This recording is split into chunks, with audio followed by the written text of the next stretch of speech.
ku arkay iftiinka dowladnimada sida aan maanta isugu nimid sheekh bashiirna uu hore noogu sheegay maadaama ay bil ramadaan ah tahay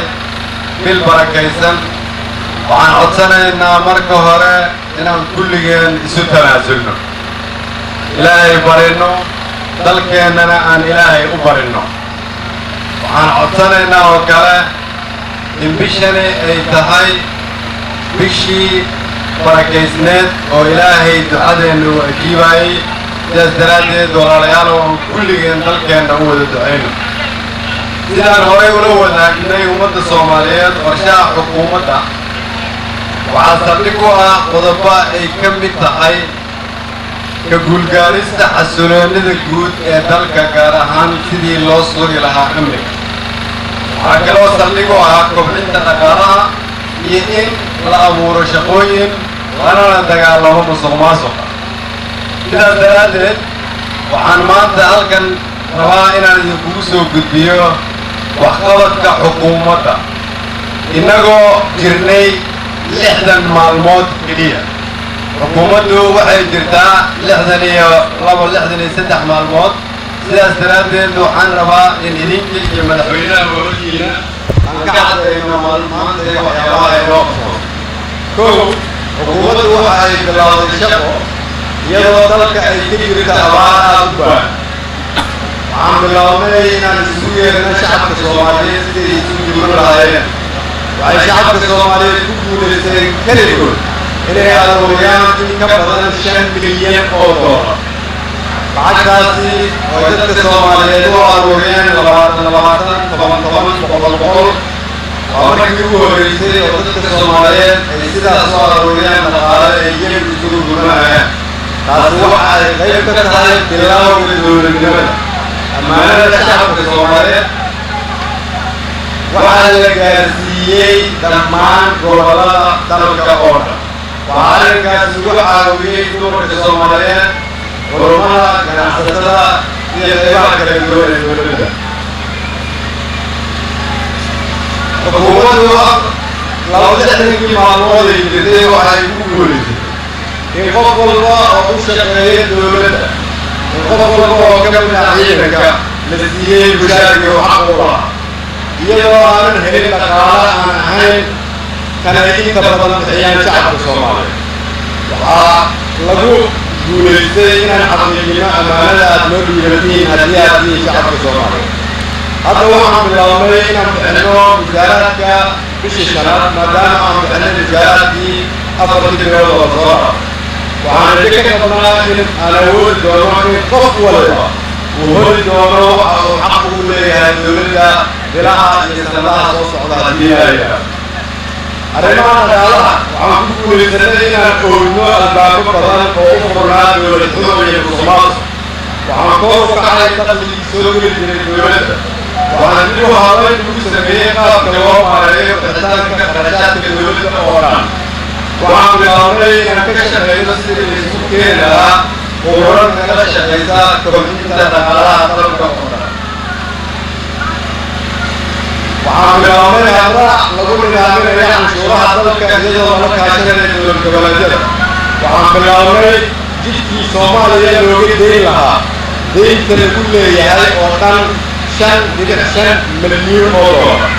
haddii aan dadaalno waxaan ilaahay hadduu yidhaahdo arrinkaasi ku dadaali doonaa in sanad iyo bar gudahood aan ku soo afjarno daynta lagu leeyahay dalka soomaaliya haddii aan ku guulaysano waxaa inoo furmaya albaabada maalgashi in daynta lama ka tirtiro waxaa kaloo ogolaanaysaa inaan dib u yeeglalno dowladnimada ummadda soomaaliya waxaan dowladahan saaxiibka la nahay bilownay inaan kala hadalno sidii aan badeecada soomaaliya suuq ugu heli lahayn si uu u kobco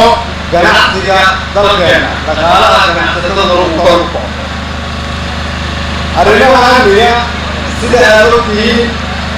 hadafka amnigu wuxuu ku salaysan yahay gaaritaanka amni buuxa oo ku baahsan dalka oo bad iyo beri miyi iyo magaalo kaasoo sugaya xuquuqda iyo xorriyadda muwaadiniinta soomaaliyeed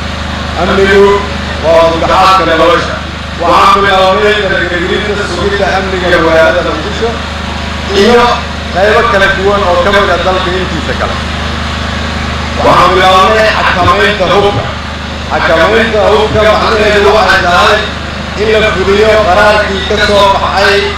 ضلها وزيرها كاسوا إن الهو وين هو الكريم وعلى المقدسة كاسوا تبي عن الفضل حكمين تهوكا وحكلوا كم ده إن لو الكريم هو شرع الشرع إلا وضل كره حكومة الدولة والصامة الإسلامية إيوه الحكومة عن تقول ذلك عن حق أول حين الحكومة وشهدنا الكويتا الدولة بعمل الصالح وعن قانون الجويل بدن وشعب كل بلادين وعن حرندن بدن وشهدنا كويتا الجويل شعب الصوماليين وقادم جريء حق الراحة أرجونا كلام حكومة الصومالية على كملها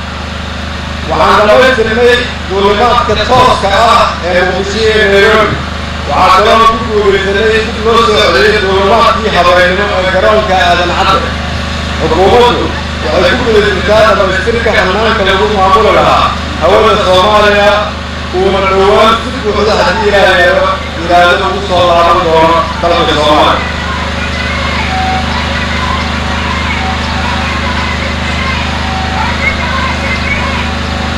أرجو